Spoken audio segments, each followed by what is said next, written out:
Hi అండి. ఈరోజు మా అత్తమ్మ తయారు చేసిన మామిడికాయ ఆవకాయ పచ్చడి చాలా అంటే చాలా టేస్టీగా ఉందండి. సమ్మర్ సీజన్‌లో అన్నంలో వేడి అన్నంలో మామిడికాయ పచ్చడి అండ్ నెయ్యి వేసుకొని తింటే చాలా టేస్ట్‌గా ఉంటుంది.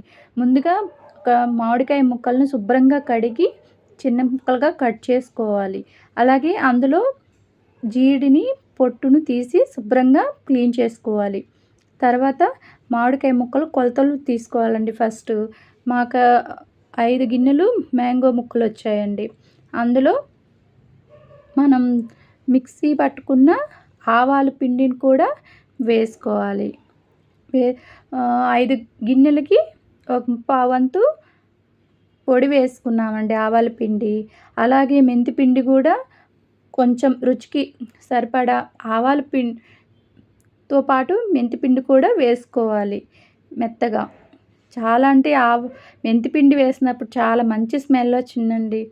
చాలా అంటే చాలా టేస్ట్. అలాగే మనం మిక్సీ పట్టుకున్న సాల్ట్ కూడా వేసుకోవాలి.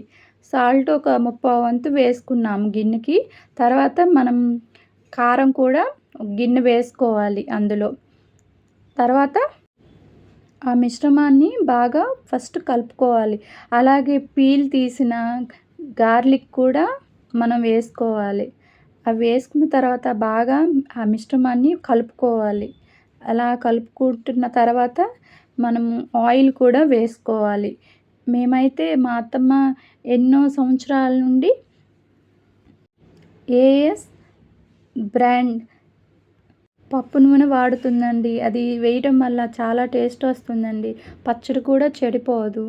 చాలా అంటే చాలా బావుంటుంది. సమ్మర్ సీజన్‌లో ఈ మామిడికాయ పచ్చడి ఎంతో రుచికరంగా కమ్మగా ఉంటుందండి. పచ్చడి కూడా అస్సలు చెడిపోదు. ఆ తర్వాత మిశ్రమాన్ని బాగా కలుపుకోవాలి. మీకు ఈ రెసిపీ నచ్చితే లైక్ అండ్ షేర్ చేయండి. మా ఛానల్‌ని సబ్స్క్రైబ్ చేయడం మాత్రం మర్చిపోవద్దు.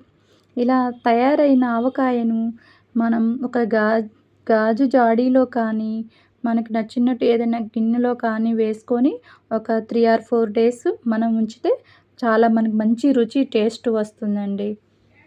మీకు ఈ రెసిపీ నచ్చితే ట్రై చేయండి. Thank you friends.